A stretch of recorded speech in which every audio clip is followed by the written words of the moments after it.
Welcome back to my channel. Our today's topic is to know about dynamo. So dynamo is a device which converts mechanical energy into electrical energy. Dynamo or generator are of the following two types: AC dynamo and DC dynamo. AC dynamo converts mechanical energy into alternating current, and DC dynamo converts mechanical energy into direct current. It is the symbol of alternating current or AC. It is the symbol for direct current or DC. हमको पढ़ना है क्या? AC dynamo. On the 4 points: principle, level diagram, construction and working. तो first point, principle. When a coil is rotated in a magnetic field, then flux linked with the coil changes. As a result, an EMF induces in the coil by electromagnetic induction. The nature of EMF induced in the coil, that is AC or DC, depends on the construction of the dynamo. Construction, नीचे का construction ये थोड़ा सा change होगा AC का और DC का.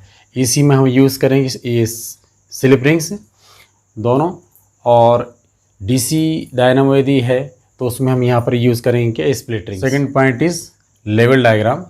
तो लेवल diagram it consist of an electromagnet और हॉर्सशू मैग्नेट NS. ये पुल पीसेस सेपरेट नहीं है, ये हॉर्सशू मैग्नेट है, ऐसा आपस में ये दोनों पुल्स ऐसे कनेक्टेड हैं. तो बीच में जो गैप है वहीं पर हम इस कॉइल को रोटेट कराते हैं with the help of any external device. Construction का सेकेंड पॉइंट है आर्मेचर. तो ABCD इज़ आर्मेचर. इसमें होता क्या है कि कॉपर का लेमिनेटेड वायर है, उसको सॉफ्ट आयरन की कोर के ऊपर लपेट करके ये आर्मेचर बनाया जाता है और इसको हॉर्सशू मैग्नेट के दोनों पोल्स के बीच में इसको रोटेट कराया जाता है. तो ये आर्मेचर कॉयल है, इसके 2 एंड्स हैं. एक एंड हो गया A जो रिंग S2 से कनेक्टेड है, दूसरा एंड हो गया क्या? D जो रिंग S1 से कनेक्टेड है. तो S1 और S2 ये दोनों क्या स्लिप रिंग्स हैं. तो स्लिप रिंग्स पर ये B1 और B2 ये कार्बन के बने ब्रशेस हैं.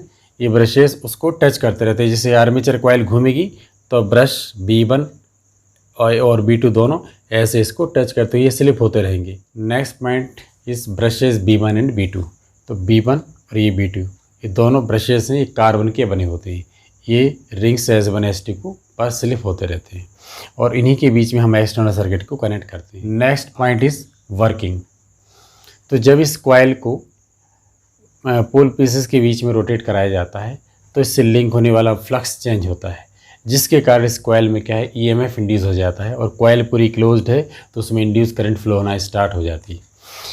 तो फर्स्ट हाफ साइकिल घुमाने के बाद, आर्मेचर को फर्स्ट हाफ साइकिल घुमाने के बाद का डायग्राम ये है.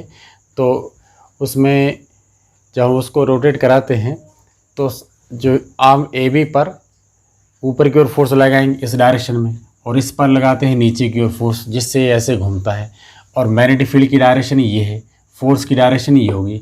तो इंड्यूस करंट की direction by Fleming's right hand rule तो फ्रॉम A टू B हो जाएगी. तो करंट A से B की ओर जाएगा और फिर वहाँ से घूमते हुए आ जाएगा D पर. D को करंट मिलेगा जो इंड्यूस हो रहा है, और D कनेक्टेड है किससे? रिंग S1 से. तो आउटर सर्किट में करंट S1 से मिलेगी. तो S1 पर स्लिप होता है B1 ब्रश B1. तो आउटर सर्किट में करंट ब्रश B1 से लेकर के B2 की ओर फ्लो होगा फर्स्ट हाफ साइकिल घूमने के बाद. तो कॉइल को जब हम 0 से 90 घुमाते हैं तो करंट 0 से मैक्सिमम हो जाती है, और 90 से 180 रोटेट कराएंगे तो फिर करंट मैक्सिमम से फिर 0 हो जाएगी. तो ये फर्स्ट हाफ साइकिल घूम चुका, मतलब 180 डिग्री कॉइल घूम चुकी है. अब कॉइल को रेस्ट 180 डिग्री घुमाते हैं तो करंट की डायरेक्शन फिर जाएगा DCBA. अब यहाँ पर पॉइंट A आ जाएगा, ये D घूम के वहाँ पहुँच गया, C उधर पहुँच गया, B इधर आ गया, A इधर आ गया. तो अब करंट मिलेगी किसको? पॉइंट A को. और पॉइंट A कॉइल का एंड A रिंग S2 से कनेक्टेड है. तो रिंग S2 पर स्लिप होता है ब्रश B2. तो आउटर सर्किट में करंट अब ब्रश B2 से B1 की ओर फ्लो होगी. तो करंट पहले इस डायरेक्शन में फ्लो हो रही थी, अब करंट इस डायरेक्शन में फ्लो होगी. तो करंट ने अपनी डायरेक्शन चेंज कर ली. तो पहले करंट पॉजिटिव डायरेक्शन में 0 से मैक्सिमम हुई थी, फिर 0 हो गई थी. फिर नेगेटिव डायरेक्शन में 0 से मैक्सिमम होगी, फिर 0 हो जाएगी. तो ये 1 कंप्लीट साइकिल हो गया AC का. 1 कंप्लीट साइकिल मतलब आर्मेचर को 360 डिग्री आपने रोटेट करा दिया तो उसमें करंट एक बार positive direction maximum value acquire करती है और एक बार negative direction maximum value acquire करती है। तो फर्स्ट हाफ साइकिल में करंट की डायरेक्शन थी इनटू द कॉइल ABCD और आउटर सर्किट में from brush B1 to B2 और सेकेंड हाफ साइकिल में करंट की डायरेक्शन क्या हो जाती थी DCBA और आउटर सर्किट में करंट फिर फ्लो होता था ब्रश B2 से B1 की ओर। Thus current flowing in the external circuit is alternating current or AC. So it is called AC dynamo or AC generator.